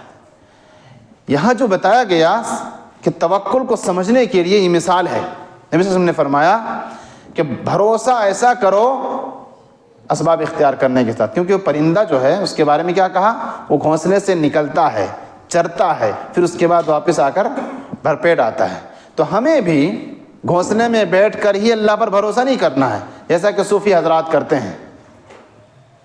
جو لوگ مسجد کے کونے میں پکڑ لیتے ہیں اور ہو اور اللہ کی ورد لگاتے ہیں اور یہ کہتے ہیں کہ اللہ کی طرف سے آئے گا. ہے اس طرح کے لوگ بھی ہیں دنیا میں. تو ایسا نہیں ہے. توکل کرو اس پرندے کی طرح, گھر سے باہر نکلو, کام کرو, تلاش کرو, اور پھر واپس آؤ، اللہ رب العالمین ضرور عطا کرے گا۔ اس کے بعد دنیا کا کوئی بھی کام، مثلا ایک آدمی چاہتا ہے، ایک اسٹوڈنٹ چاہتا ہے کہ ہم کسی ایگزام میں کامیابی حاصل کریں، اور وہ محنت نہیں کرے گا وہ کامیاب نہیں ہو سکتا ہے۔ محنت کرے، اس کے بعد نتیجہ اللہ رب العالمین کے اوپر چھوڑے۔ محنت کرے، جتنی محنت کرنی ہے وہ اسباب اختیار کرے، اس کے بعد اللہ رب العالمین پر بھروسہ کرے۔ یہ دونوں چیزیں ایک ساتھ ہونی چاہیے۔ ان میں سے کسی ایک کو چھوڑ دیں گے گویا کہ آپ نے توکل کا مفہوم نہیں سمجھا۔ اس کے بعد توکل جو ہے ایک عظیم عبادت ہے، اور اللہ رب العالمین نے کہا کہ یہ ایمان میں سے ہے۔ وعلی اللہ فتوکلوا ان کنتم مؤمنین، اللہ ہی پر بھروسہ کرو اگر تم مومن ہو۔ کیا ہوگا؟ نتیجہ کیا نکلے گا؟ ومن یتوکل علی اللہ فہو حسبہ، جو اللہ پر بھروسہ کرے گا، جب بھی بات کہی جائے اللہ پر بھروسہ کرنے کی، آپ اس کو دونوں چیزوں کے ساتھ سمجھیں، اللہ پر بھروسہ کرنا اور اسباب اختیار کرنا۔ پھر یہ نہ کہیں کہ اللہ پر بھروسہ کرنے کے لیے صرف کہا گیا۔ اللہ پر بھروسہ اسی وقت صحیح ہوگا ہمارا اور آپ کا جب ہم بھروسے کے ساتھ ساتھ اسباب بھی اختیار کریں گے۔ تو کہا کہ جو اللہ رب العالمین پر بھروسہ کرتا ہے فهو حسبہ، تو اللہ اس کے لیے کافی ہو جاتا ہے۔ اور جس کے لیے اللہ تعالیٰ کافی ہو جائے، پھر اسے کون نقصان پہنچائے، کون اس کو نقصان پہنچائے۔ اسی لیے ابراہیم علیہ السلام کو جب آگ میں ڈالا گیا تھا کیا کہا تھا انہوں نے؟ حسبی اللہ، میرے لیے میرا اللہ ہی کافی ہے۔ نبی صلی اللہ علیہ وسلم نے بھی جنگ بدر کے موقع پر کیا کہا تھا؟ حسبنا اللہ ونعم الوکیل، کہ اللہ ہمارے لیے کافی ہے۔ یہ جنگ کی مشرکین کی تعداد سے کوئی فرق نہیں پڑتا، جس کے ساتھ اللہ تعالیٰ ہے۔ حسبنا اللہ یعنی اللہ ہمارے لیے کافی ہے۔ توکل تھا اور ساتھ میں جنگ بھی کر رہے تھے، بھروسہ، اور ساتھ میں ایسا نہیں کہ بیٹھے رہ گئے سب سوئے ہوئے ہیں اللہ پر بھروسہ کر کے، نہیں، بھروسہ ایسا تھا حسبنا اللہ، اللہ ہمارے لیے کافی ہے۔ ادھر نبی صلی اللہ علیہ وسلم دعا کر رہے ہیں عریش میں جا کر کے، ادھر صحابہ اکرام کافروں سے لڑ رہے ہیں، تمام اسباب اختیار کیے ہوئے، اللہ نے فتح دی۔ تو اسباب اختیار کرنے کے ساتھ ساتھ بھروسہ ہونا چاہیے۔ اس کے بعد موسیٰ علیہ السلام سے کوئی سیکھے کہ بھروسہ کیا چیز ہوتی ہے۔ سبحان اللہ، ایک طرف فرعون کی لشکر پیچھے سے ہے، آگے جا کر پہنچے کہاں؟ دریا کے کنارے، آگے کوئی راستہ نہیں ہے۔ جب لوگوں نے، قوم نے کہا فَلَمَّا تَرَاءَ الْجَمْعَانِ قَالَ أَصْحَابُ مُوسَىٰ إِنَّا لَمُدْرَكُونَ، کہ جب دونوں نے ایک دوسرے کو دیکھ لیا تو موسیٰ کے ساتھیوں نے کہا اب تو ہم پکڑ لے جائیں گے۔ سبحان اللہ، کہ ادھر پیچھے سے فرعون پیچھا کر رہا ہے، آگے دریا ہے، کوئی بھاگنے کی جگہ نہیں ہے۔ کیا کہا موسیٰ علیہ السلام نے؟ توکل ہو تو ایسا کہا، قال کلا ان معی ربی سیہدین، جس رب نے ہمیں نکلنے کا حکم دیا ہے وہ رب ہمیں ضرور ہدایت دے گا۔ یہ بھروسہ تھا، اسباب بھی اختیار کیے، موسیٰ کے گاؤں سے نکل گئے، سامنے جا کر کھڑے ہیں، راستہ بند ہے، اللہ رب العالمین پر بھروسہ ہو تو اللہ تعالیٰ سمندر سے بھی دریا کو، یعنی دریا میں بھی راستہ نکال دے گا۔ تو یہ بھروسہ کا مفہوم کہ توکل، اللہ پر بھروسہ بھی ہو اور ساتھ میں اسباب بھی اختیار کیے۔ کہا کہ موسیٰ مارو لاٹھی کو پانی میں، مارا، دریا کا بہنا رک گیا اور کہا کہ تم پار ہو جاؤ۔ تو اللہ رب العالمین پر اگر بھروسہ ہو، جس طرح بھروسے کا حق ہے، تو پھر اللہ تعالیٰ راستہ نکال دیتا ہے۔ اور نبی صلی اللہ علیہ وسلم کی زندگی آپ دیکھیں تو بہت ساری اس کی مثالیں ہمیں اور آپ کو ملتی ہے کہ اللہ پر بھروسہ کرنا چاہیے۔ اللہ کے رسول صلی اللہ علیہ وسلم نے ہمیں اسی لیے متعدد مقامات پر بہت ساری تعلیمات دیں، کہا کہ جب گھر سے نکلو تو اللہ پر بھروسہ کر کے نکلو، اسباب اختیار کرو، اللہ پر بھروسہ کر کے نکلو۔ کہا بسم اللہ توکلت علی اللہ لا حول ولا قوت الا باللہ۔ جو یہ دعا پڑھ کر نکلتا ہے اپنے گھر سے تو کہا جاتا ہے ہدیتا ووقیتا وکفیتا، کہ تجھے ہدایت دے دی گئی، تجھے تمام راستے میں آنے والی پریشانیوں سے بچا لیا گیا، وکفیت، اور تیرے لیے اللہ جس پر تو نے بھروسہ کیا، کیا کہا؟ بسم اللہ توکلت علی اللہ، اللہ کے نام سے میں نکلتا ہوں جس پر، اور اللہ ہی پر بھروسہ کرتا ہوں۔ یہ دعا کہتے ہوئے آپ نکلے تو اللہ کی طرف سے کہا جاتا ہے کہ کہہ دو کہ تو ہدایت پا گیا، تو تمام شر سے بچا لیا گیا، اور تیرے لیے اللہ کافی ہو گیا، یہ اسے کہا جاتا ہے۔ لہٰذا آپ دیکھیں نبی صلی اللہ علیہ وسلم کی تعلیمات کے اسباب اور توکل کتنی اہمیت والی عبادت ہے جو کہ دل میں ہوتی ہے۔ تو اس عبادت کو ہمیں صحیح طریقے سے سمجھنا چاہیے۔ اب دیکھیے ایک بڑی جماعت مسلمانوں کی اللہ پر بھروسہ کرنے کے بجائے کن کن چیزوں پر بھروسہ کرتی ہے۔ کہتے ہیں کہ توکل ایک عبادت ہے جو اللہ کا حق ہے، لیکن دنیا میں بہت سارے لوگ ایسے ہیں جو اس عظیم عبادت کو غیر اللہ کے لیے صرف کرتے ہیں۔ ان کے لیے خسارہ ہی خسارہ ہے، کیونکہ نبی صلی اللہ علیہ وسلم نے فرمایا من تعلق شیئا وکل الیہ، جس نے اپنا تعلق کسی چیز سے بنا لیا اس کو اختیار ہے، یا تو اپنا تعلق اللہ سے بنائے یا اپنا تعلق مخلوق سے بنائے، اختیار ہے۔ لیکن یاد رہے کہ جس نے اللہ کے علاوہ کسی اور سے تعلق بنایا، اس پر بھروسہ کیا، اس پر اعتماد کیا، کہا کہ وکل الیہ، جس کا جس سے تعلق ہوگا اس کو اسی طرف دھکیل دیا جائے گا۔ اللہ پر بھروسہ ہے، اللہ کی طرف اگر ہمیں دھکیل دیا جائے یعنی اللہ رب العالمین اپنی رحمت میں لے لے گا۔ لیکن اگر وہیں پر معاملہ ایسا ہو کہ ایک آدمی کا تعلق کسی دھاگے سے تھا، دھاگے باندھنے سے، ہاتھ میں باندھے، پیر میں باندھے، کمر میں باندھے، گلے میں لٹکائے، کیا ہے اس میں؟ اس میں توکل ہی تو ہے۔ اس کا اس دھاگے سے کیا تعلق ہے؟ کاٹ دیجئے پھر سمجھ میں آتا ہے، آنکھ بگولا ہو جاتے ہیں۔ بھائی اپنا تعلق کس سے بن رہا ہے آپ کا؟ اللہ تعالیٰ اگر قیامت کے دن اسی کی طرف آپ کو دھکیل دے، کیا وہ دھاگے آپ کو نجات دے سکتے ہیں؟ کہا من تعلق شیئا وکل الیہ، جس نے جس چیز کی طرف یعنی تعلق بنایا اپنا، اس کو اسی کی طرف دھکیل دیا جائے گا۔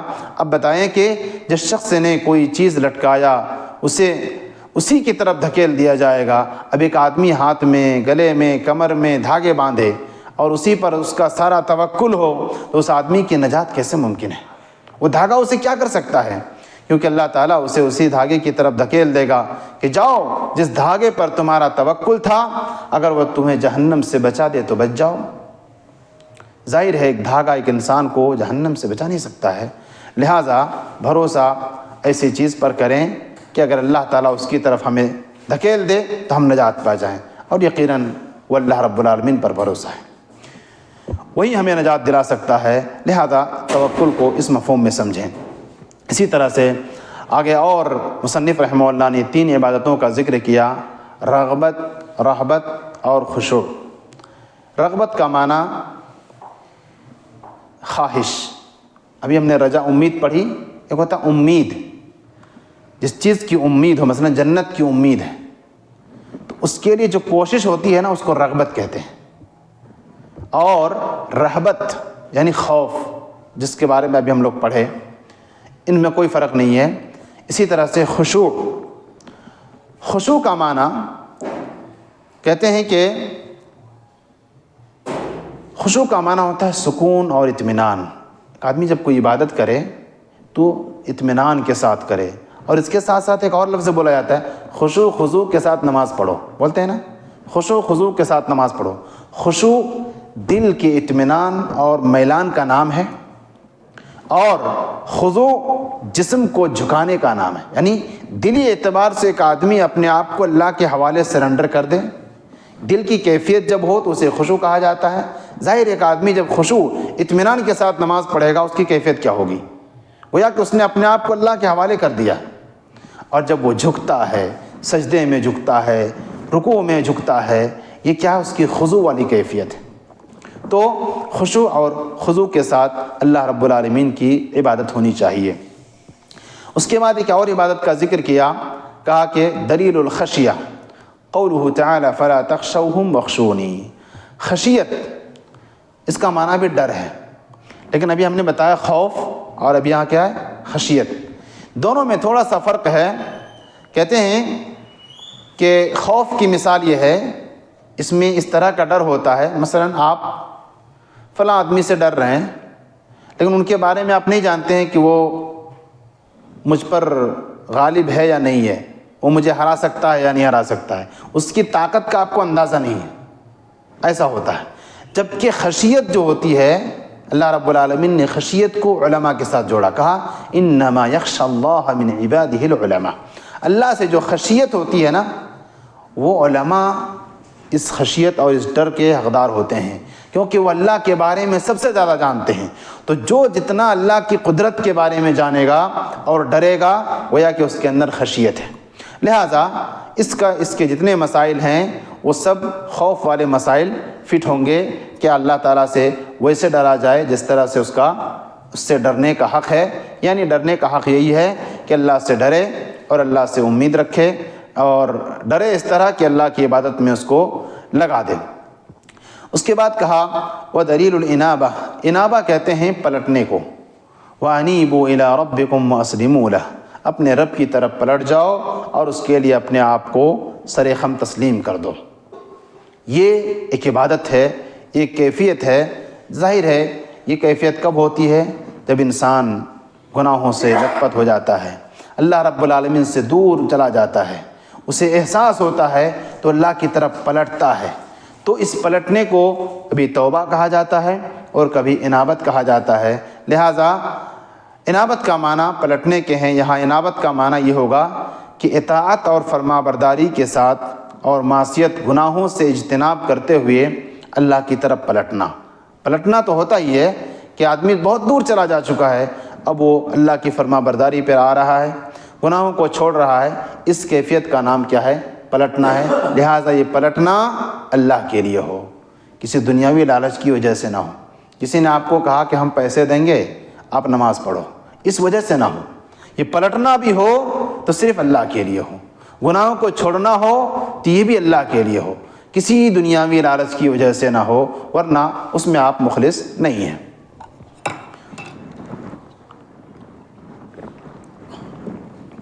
اس کے بعد ایک اور عظیم عبادت کا ذکر ہوا، کہتے ہیں وَدَلِيلُ الْإِسْتِعَانَةِ قَوْلُهُ تَعَالَى إِيَّاكَ نَعْبُدُ وَإِيَّاكَ نَسْتَعِينُ۔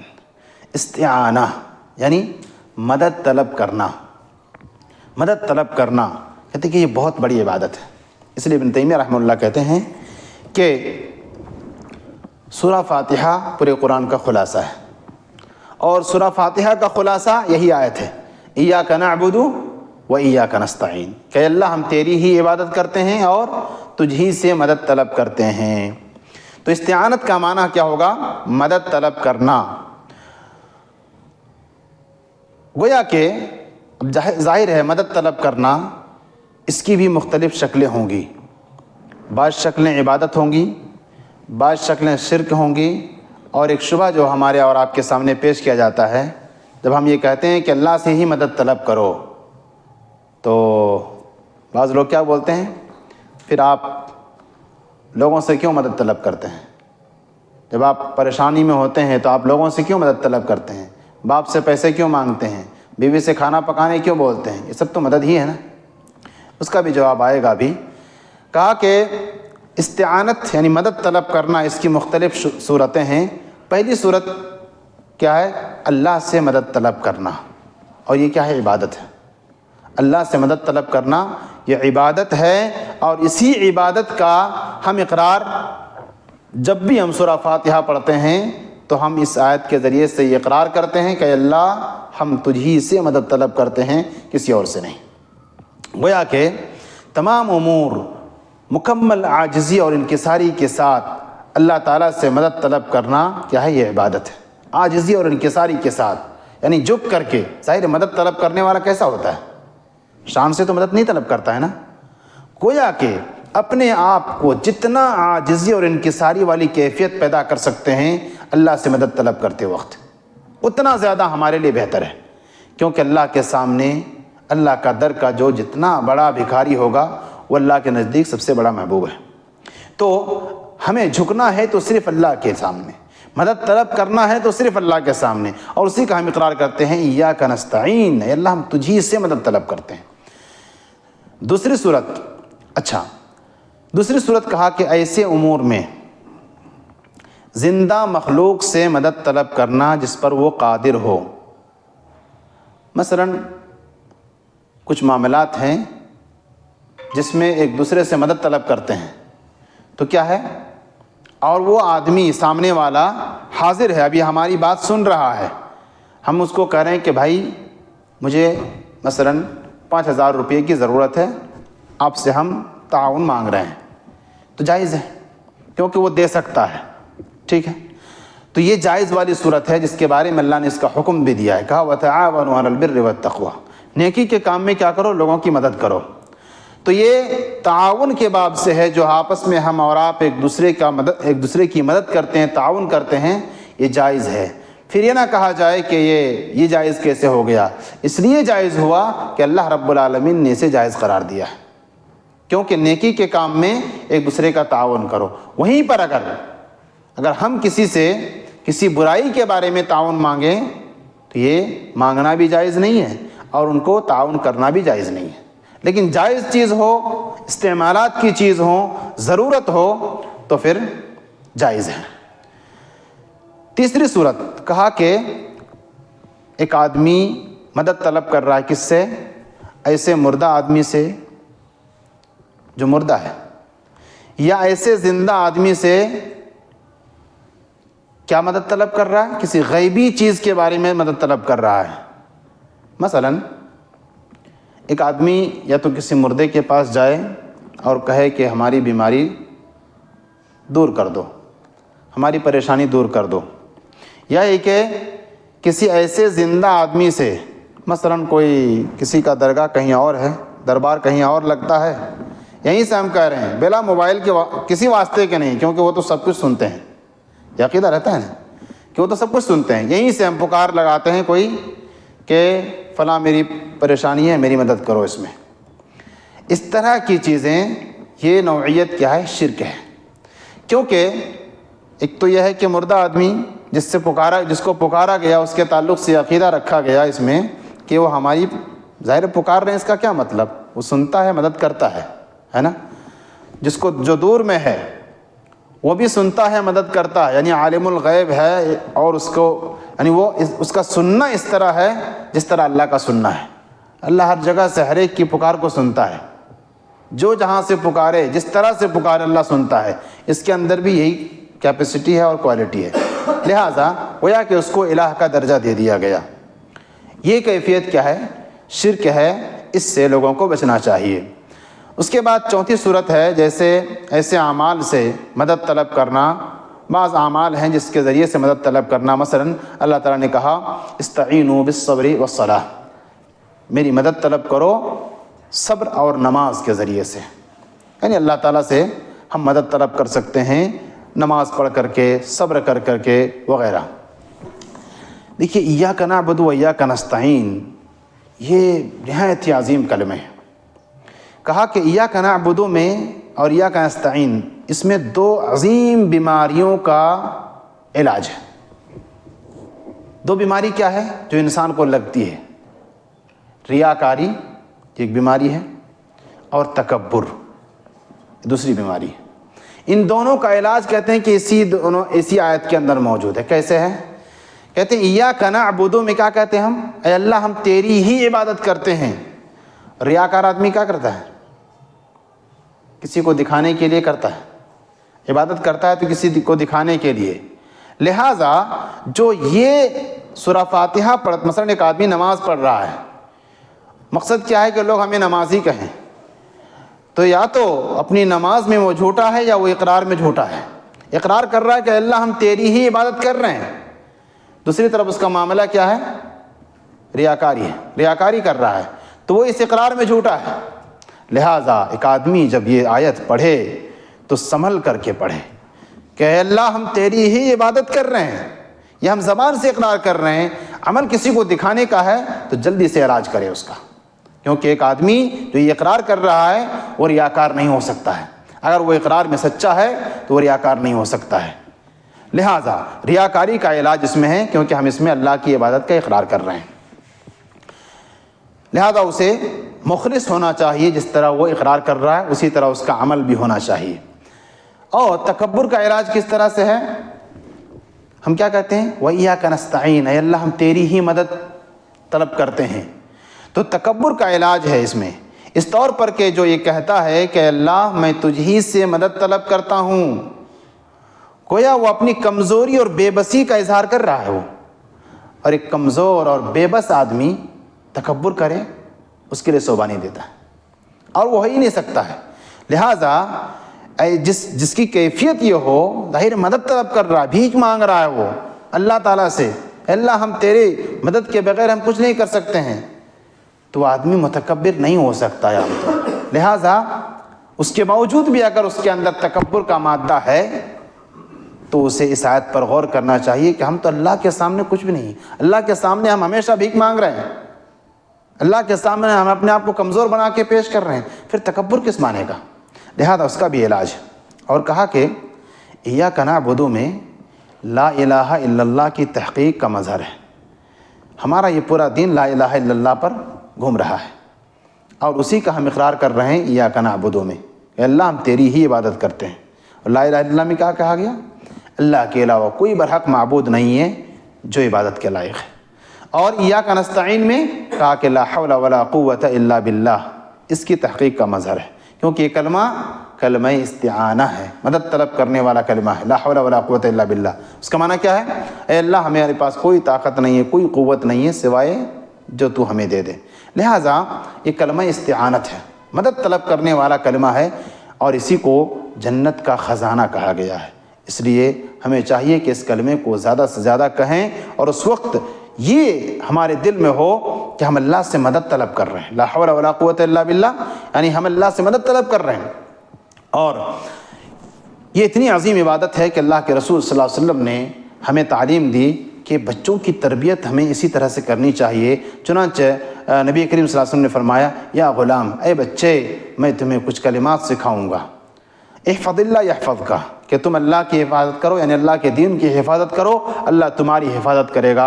احفظ اللہ تجدہ تجاہک، اللہ کے دین کی حفاظت کرو تم اس کو ہر موڑ پر اپنے سامنے پاؤ گے، یعنی تمہاری مدد کرتا ہوا پاؤ گے۔ کہا اذا سألت فاسأل اللہ، جب سوال کرو تو اللہ سے کرو، وَإِذَا اسْتَعَنْتَ فَاسْتَعِنْ بِاللَّهِ، اور جب مدد طلب کرو تو صرف اللہ تعالیٰ سے مدد طلب کرو۔ اور ساتھ ہی ساتھ کہا کہ بسم اللہ، اس کے حوالے سے ہم لوگ شروع میں بات کر چکے تھے کہ یہ بھی کلمہ استعانہ ہے، مدد طلب کرنے والا کلمہ، کہ اے اللہ ہم تیرے نام سے شروع کرتے ہیں، یہ استعانت یعنی مدد طلب کرنے والا کلمہ ہے۔ اسی لیے ہمیں کہا گیا کہ ہر کام سے پہلے ہم کیا کریں؟ بسم اللہ کہیں۔ اور چنانچہ یہ استعانت ایک عظیم عبادت ہے، اس کو ہمیں اللہ کے لیے ہی کرنی چاہیے اور اسی سے مدد طلب کرنی چاہیے۔ اسی طرح سے ایک اور عبادت کا ذکر کیا، استعاذہ۔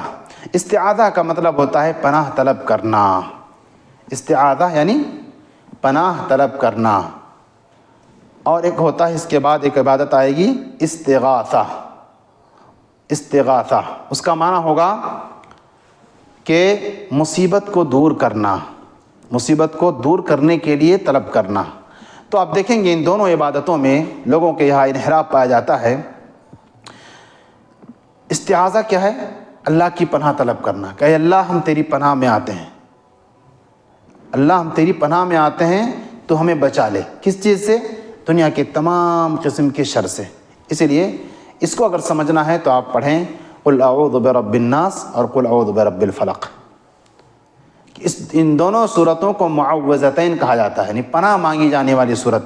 اس میں اللہ رب العالمین نے ہمیں یہ سکھایا ہے کہ پناہ مانگو تو صرف اللہ سے مانگو، اللہ کی مانگو، اور تمام دنیا میں جتنے بھی شر ہیں، چاہے وہ شر آپسی انسان کا شر ہو، کسی طرح کے نقصان کا شر ہو، شیطان کی طرف سے آنے والے شر ہوں، جادوگروں کی طرف سے آنے والے شر ہوں، یا کسی طرح کے شر ہوں، ان تمام چیزوں سے اگر تمہیں کوئی بچا سکتا ہے تو وہ اللہ تعالیٰ کی ذات ہے۔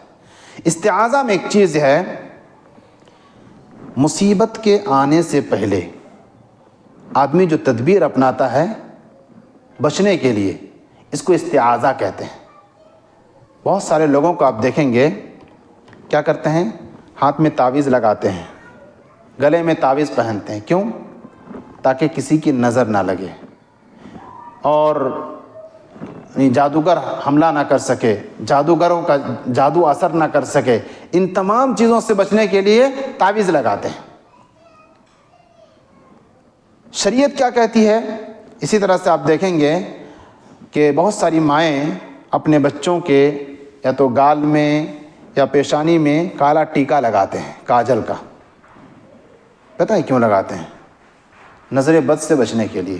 آپ پوچھ لیجئے، نظر بد سے بچنے کے لیے وہ ٹیکا لگاتی ہیں. اور یہ ہندوانہ رسم ہے جو ہمارے مسلمان گھرانوں کے اندر بھی پایا جاتا ہے. تو یہ تمام جو تدبیریں ہیں، ذرائع ہیں برائی سے بچنے کے لیے، شر سے بچنے کے لیے، یہ تمام کے تمام باطل راستے ہیں. صحیح کیا ہے؟ صحیح یہ ہے کہ اللہ رب العالمین نے ہمیں معوذتین کی صورت میں 2 صورتیں دی ہیں. اس کا اہتمام کیا جائے تاکہ ہم ہر قسم کے شر سے بچ سکتے ہیں. اور دیکھیے، پناہ مانگنا عبادت بھی ہے اور ہم سب کی ضرورت بھی ہے. ہم سب کی ضرورت بھی ہے. شریعت نے اتنا خیال رکھا ہے ہمارا اور آپ کا، جگہ جگہ پر ہمیں استعاذہ کے طریقے سکھلائے. کہا کہ جہاں جہاں خصوصاً شیطان کے حملے ہو سکتے ہیں، ایسی جگہوں سے ہمیں، ایسی جگہوں کے ایسے موقع پر ہمیں شریعت ہمیں کلمات سکھلاتی ہے. کہا کہ ظاہر ہے جب قرآن پڑھتا ہے آدمی، شیطان کے وسوسے زیادہ آتے ہیں. اللہ نے کہا فَإِذَا قَرَأْتَ الْقُرْآنَ فَاسْتَعِذْ بِاللَّهِ مِنَ الشَّيْطَانِ الرَّجِيمِ. جب قرآن پڑھنے کا ارادہ کرو، اعوذ باللہ من الشیطان الرجیم پڑھ لو کہ اللہ ہم تیری پناہ میں آتے ہیں شیطان الرجیم سے. اس کے بعد بیت الخلا شیطانوں کا اڈا ہے، وہاں بھی انسان کو حملے ہو سکتے ہیں شیطان کے. وہاں بھی ہمیں دعا سکھلائی گئی، یہی دعا کیا؟ اللہم انی اعوذ بک، اے اللہ میں پناہ مانگتا ہوں تیری. کس سے؟ من الخبث والخبائث، خبیث جنوں سے اور خبیث جنیات سے. مرد جن اور عورت جن، ان لوگوں سے ہم تیری پناہ میں آتے ہیں. یہاں شیطان کا خطرہ زیادہ ہے. اسی طرح سے نبی صلی اللہ علیہ وسلم نے کہا کہ جب کہیں نئی جگہ پہ جاؤ، کیا کرتے ہیں لوگ؟ قرآن خوانی کرواتے ہیں. شریعت ہمیں اس سے مختصر طریقہ بتلاتی ہے. کہا کہ من نزل منزلا ثم قال اعوذ بکلمات اللہ التامات من شر ما خلق. کہا کہ جو کسی نئی جگہ پر جائے اور وہاں پر ٹھہرے، یہ دعا پڑھے، اے اللہ میں تیرے کلمات کی پناہ طلب کرتا ہوں، مکمل کلمات کی پناہ طلب کرتا ہوں ان تمام شر سے جو تو نے پیدا کیا ہے. کیا کہا؟ لم يضره شيء حتى يرحل من منزله ذلك.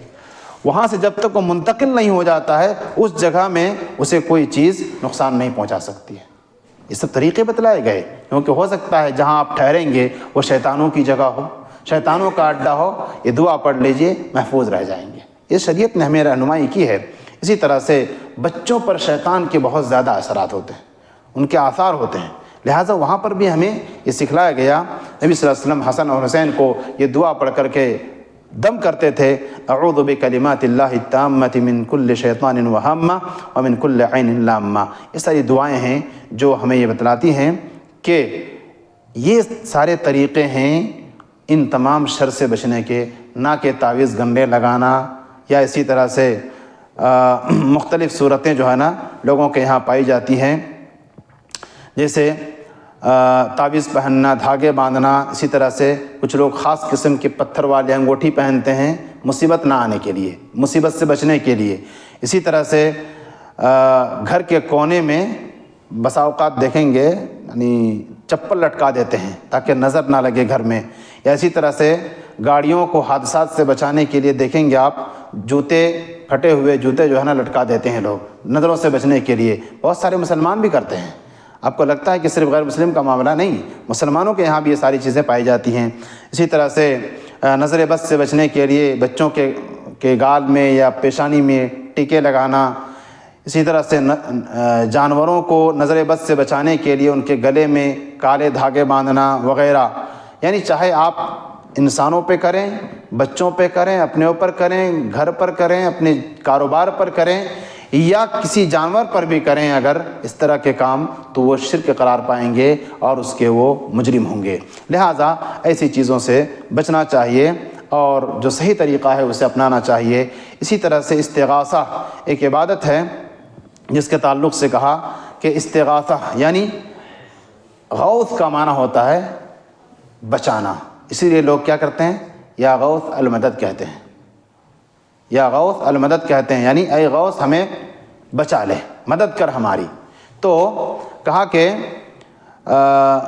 اس کی بھی مختلف صورتیں ہوتی ہیں، جیسے ایسے زندوں سے استغاثہ کرنا جو حاضر نہ ہو اور مصیبت کو دور کرنے پر قادر نہ ہو، تو یہ شرک ہے، زندہ ہو یا مردہ ہو، اگر وہ ہماری بات نہیں سن پا رہے ہیں اور ان کو پکارا جا رہا ہے، کس لیے؟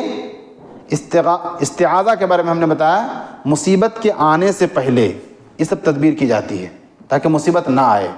استغاثہ میں کیا ہوتا ہے، مصیبت آ چکی ہے، اس کو دور کرنے کے لیے بھی لوگوں کے یہاں مختلف طریقے ہیں، کوئی تو الغوث کو پکارتا ہے کہ ہماری مصیبت کو دور کر دے، لہذا اس میں کیا ہے، اللہ رب العالمین کو پکارنا ہے، اللہ رب العالمین ہی ہماری مصیبتوں کو دور کر سکتا ہے، کیونکہ مخلوق سے استغاثہ کرنا، مدد طلب کرنا بچانے کے لیے ویسے ہی ہے جیسے ایک ڈوبنے والا دوسرے ڈوبنے والے سے کہے کہ بچاؤ، کیا بچائے گا وہ؟ لہٰذا اسی طرح سے اس کی بھی مختلف صورتیں ہیں، بسا اوقات یہ جائز بھی ہوتی ہیں، مثلا ایک آدمی ڈوب رہا ہے پانی میں، سامنے کوئی کھڑا ہے تو کہہ سکتا ہے کہ مجھے بچاؤ، یعنی ایسی چیزیں جو سامنے والا کر سکتا ہے یہ جائز ہے۔ باقی ایسے معاملات جیسے غیبی امور کے تعلق سے کسی غیب کو پکارنا، کسی غیر حاضر کو پکارنا وغیرہ، یہ سب کیا ہے، شرک ہیں۔ اسی طرح سے اس تعلق سے ایک شبہ پیش کیا جاتا ہے، کہتے ہیں کہ ہم نبی کو پکارتے ہیں یا کسی ولی کو پکارتے ہیں تو ہماری ضرورت پوری ہو جاتی ہے، تو آپ کیسے کہتے ہیں کہ یہ غلط ہے، ہماری ضرورت پوری ہو جاتی ہے؟ تو اس کا جواب یہ ہے کہ ضرورت پوری ہو جانا یہ کوئی دلیل نہیں ہے کسی چیز کے صحیح ہونے کے لیے۔ کیوں؟ ایک چور چوری کرتا ہے، اس سے اس کا گھر چلتا ہے، جائز ہے۔ ایک ڈکیتی کرنے والا لوگوں کو دن دہاڑے اس کی ڈکیتی کرتا ہے، اس کا گھر چل رہا ہے، کیا وہ صحیح ہو جائے گا؟ زناکار زنا کرتا ہے، اس کی خواہش پوری ہوتی ہے، کیا صحیح ہے؟ تو ضرورت پوری ہو جانا یہ کوئی دلیل نہیں ہے کسی چیز کے جائز ہونے کے لیے۔ اور دوسری بات یہ ہے کہ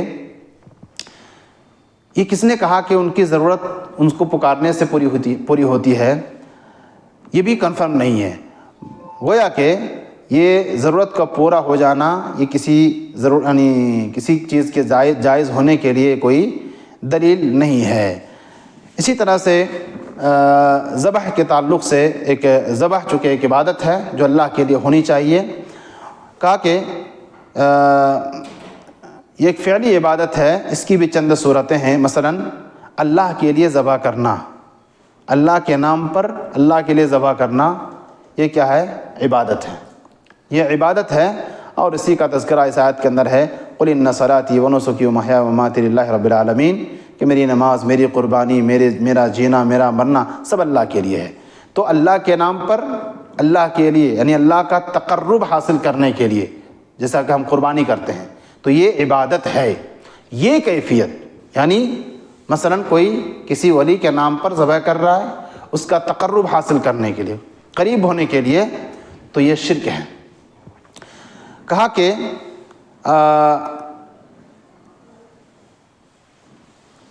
دوسری صورت یہ ہے کہ شرکیہ ذبیحہ، وہ تو عبادت ہے، اس کے بعد کہا شرکیہ ذبیحہ، کہا کہ کون سا شرکیہ ذبیحہ ہے؟ کہا کہ اللہ کے نام، غیر اللہ کے نام سے ذبح ہو اور غیر اللہ کا تقرب حاصل کرنے کے لیے ذبح ہو، تو وہ کیا ہے؟ شرک ہے۔ اسی طرح سے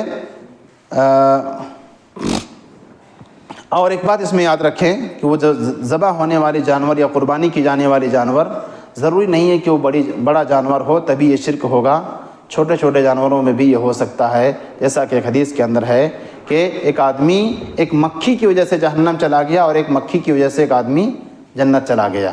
معاملہ یہ تھا کہ ایک جگہ سے گزر رہے تھے، ان کو مجبور کیا گیا، کہا کہ تم یہاں سے گزر نہیں سکتے یہاں تک کہ تم کچھ نہ کچھ اس مورتی کے لیے قربانی کر دو پھر گزرو۔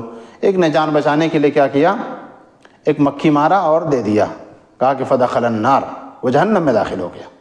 اور دوسرا آدمی کیا تھا کہ اس نے نہیں مانا اور انہوں نے دھمکی دی اور پھر ان کو قتل کر دیا، کہا کہ دخل الجنہ، یہ آدمی جنت میں داخل ہو گیا۔ تو وہاں پر دیکھا نہیں جائے گا کہ بڑا جانور قربان کیا جا رہا ہے یا چھوٹا جانور، لہٰذا اس سے ہم سب کو بچنا چاہیے۔ اس کے بعد کہا کہ جائز صورت کیا ہے اس کی ذبیحہ کی، چونکہ یہ عبادت ہے اس میں بعض صورتیں جائز ہیں، مثلا اللہ کے نام پر ہو، لیکن مثلا کسی مہمان آیا ہے اس لیے مرغا ذبح کیا آپ نے، جائز ہے، اس میں کوئی حرج نہیں ہے، اللہ کے نام پر کیے تقرب حاصل کرنے کے لیے نہیں، بلکہ مہمان کی تکریم کے لیے آپ نے کیا، ان کی عزت کی خاطر، یا کوئی ولیمے کی دعوت ہے اس میں آپ نے کوئی جانور ذبح کیے، یا کہ کوئی تجارت کے لیے کرتا ہے، یہ ساری صورتیں کیا ہے، جائز ہے۔ گویا کہ ذبیحہ کے تعلق سے 4 شکلیں نکلتی ہیں۔ نمبر 1، اللہ کے نام پر ہو، اللہ کے لیے ہو، یہ توحید ہے۔ اللہ کے نام پر اللہ کے لیے ذبح ہو، یہ توحید ہے۔ اللہ کے نام پر ہو، غیر اللہ کے لیے ذبح کرنا، یہ شرک ہے۔ غیر اللہ کے نام پر ذبح ہو اور غیر اللہ کے نام پر ہو اور غیر اللہ کے لیے ہو، یہ بھی شرک ہے۔ غیر اللہ کے نام پر اللہ کے لیے ذبح ہو، مثلا کوئی عبد القادر جیلانی رحمہ اللہ کے نام پر ذبح کرے اور کیا کہے کہ ہم اللہ کا تقرب حاصل کرنا چاہتے ہیں، تو یہ بھی کیا ہے، شرک ہے۔ آخری عبادت وہ ہے نذر۔ نذر کہتے ہیں کہ ایک آدمی اپنے اوپر کوئی چیز واجب کر لے جو شریعت نے اس پر واجب نہیں کیا ہے۔ مثلا کوئی کہے اگر میں بیمار سے شفا یاب ہو گیا بیماری سے تو میں ایک بکری صدقہ کروں گا۔ اب بیمار سے وہ شفا یاب ہو گیا، اس پر واجب ہو گیا ایک بکری صدقہ کرنا، کیونکہ اس نے اپنے اوپر واجب کر لیا تھا۔ اور نہیں تو اصل میں کیا تھا، بیماری سے شفا یاب ہوتا تو کوئی صدقہ کرنا واجب نہیں تھا، لیکن اس نے واجب کر لیا اپنے اوپر، لہذا ایسی صورت میں اس کو ادا کرنا ہوگا، اور یہ ایک عبادت ہے۔ لیکن شریعت نے اس چیز کو ناپسند کیا ہے۔ ناپسند کرنے کی وجہ یہ ہے کیونکہ اس میں جو نظر ہے نا، کہا گیا حدیث کے اندر، کہا کہ انہ لا یاتی بخیر وانما یستخرج به من البخیل، یہ کوئی خیر نہیں لاتا ہے، اس لیے اس کو ناپسند کیا گیا، کیونکہ بہت سارے لوگ جب نظر مانتے ہیں تو وہ یہ سمجھتے ہیں کہ میں نے نظر مانا اس لیے یہ ہوا۔ مثلا اگر میں امتحان میں کامیاب ہو گیا تو فلاں چیز اللہ کے راستے میں صدقہ کروں گا، مثلا 50 لوگوں کو کھانا کھلاؤں گا اگر کامیاب ہو گیا تو، اور وہ کامیاب ہو گیا، کیا سمجھتے ہیں، میں نے نظر مانا تھا اس لیے میں کامیاب ہوا، حالانکہ نظر کا اس کامیابی سے کوئی لینا دینا نہیں ہے، سارا معاملہ جو ہے نا اللہ کے اوپر ہے۔ تو اس میں کیا ہوتا ہے، شریعت نے کہا یہ کوئی خیر نہیں لاتا ہے، نظر کیا ہوتا ہے، بخیل سے مال نکالنے کا ایک ذریعہ ہے، وہ بخیل ہے، ایسے صدقہ نہیں کرتا وہ، لیکن نظر جب مانتا ہے تو اس بہانے میں کچھ صدقات ہو جاتے ہیں۔ لہٰذا لیکن ایک بات یہ ہے، نظر کو شریعت نے پسند تو نہیں کیا ہے، لیکن اگر کوئی نظر مانتا ہے وہ صرف اللہ کے لیے نظر مانے، کسی اور کے لیے جائز نہیں ہے۔ اور ظاہر ہے جب کوئی شخص نظر مان لے اور وہ نظر گناہ پر مشتمل نہ ہو، گناہ کی نظر نہیں مانا ہے تو اسے پورا کرنا واجب ہے، اور اگر گناہ پر اس نے کوئی نظر مانی ہے تو اس کا کفارہ ادا کرنا ضروری ہے، اور اس کا کفارہ وہی قسم کا کفارہ ہے کہ 10 مسکینوں کو کھانا کھلانا، 10 مسکین یا پھر 10 مسکینوں کو کپڑے پہنانا، یا کسی غلام کو غلامی سے آزاد کرنا، ان 3 میں سے کوئی ایک اس کو ادا کرنا ہے۔ لہذا اس کے علاوہ جو ہے نا اس میں اور بھی بہت سارے مسائل ہیں نظر کے تعلق سے، کہ ایک آدمی جو ہے نا نظر مطلق مانے، یا اسی طرح سے کسی گناہ کے ارتکاب یا کسی واجب کو چھوڑنے کی نظر مانے تو اس کو پورا نہیں کرنا ہے، اس کو توڑ دینا ہے۔ کوئی گناہ کرنے کا جو ہے نا اس نے نظر مانی، اس کو توڑ دے وہ، اور پھر اس کے عوض میں کفارہ ادا کرے۔ تو یہ سارے مسائل ہیں، اور اس پورے اصول یعنی پہلے اصول کا خلاصہ ہمارے سامنے آیا کہ اللہ تعالیٰ کو اس کی ربوبیت کے ساتھ پہچاننا ہے کہ وہی ہمارا رب ہے، وہی ہمارا خالق و مالک ہے۔ یہ تمام مخلوقات اور اس کے اندر متعدد قسم کی نشانیاں ایک رب کے وجود کی دلیل ہے۔ لہٰذا جو ان تمام چیزوں کا رب ہے، تمام قسم کی عبادت کا وہی مستحق ہے۔ لہٰذا جس نے اللہ تعالیٰ کو اس اعتبار سے پہچانا کہ وہ رب ہے، عبادت اسی کی ہونی چاہیے، اس اعتبار سے پہچانا اور اسی کی عبادت کرتے ہوئے اپنی زندگی گزارا، تو وہ اس پہلے سوال کا جواب دے سکے گا۔ مصنف رحمہ اللہ نے اس میں جتنے عبادات کا ذکر کیا، اس کے بنیادی مقصد یہی ہیں کہ ان عبادتوں کو اور ان کے علاوہ جتنی بھی عبادت ہیں، ان کو تمام کے تمام کو صرف اللہ کے لیے صرف کرنا چاہیے، اور ان عبادتوں میں سے ذرہ برابر بھی کسی اور کے لیے شریک کرنے کی گنجائش نہیں ہے۔ اس اعتبار سے جس نے سمجھا، گویا کہ وہ اس سوال کا جواب دے سکے گا۔ انشاءاللہ پھر ہم اگلے درس میں جانیں گے وما دینک، کہ تمہارا دین کیا ہے۔ اس سوال کا جواب کون دے سکتا ہے، دین کے بارے میں کیا کیا جانکاریاں آئیں گی، انشاءاللہ اس کی وضاحت اگلے درس میں ہوگی۔ اللہ رب العالمین سے دعا ہے کہ اللہ تعالی ہمارے اس بیٹھنے کو قبول فرمائے، اور جو باتیں ہم نے سنی ہیں اس کے مطابق عمل کرنے کی توفیق دے۔ آمین۔ وآخر دعوانا الحمدللہ رب العالمین۔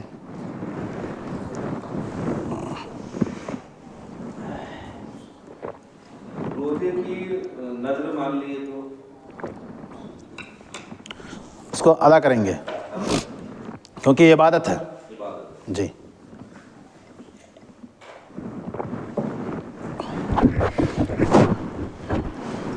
گناہ کی نظر ہے، گناہ کرنے کی نظر اگر کسی نے مان لی تو اس کو باطل کر دینا ہے اور پھر اس کا کفارہ ادا کرنا ہے۔ 10 مسکینوں کو کھانا کھلانا ہے۔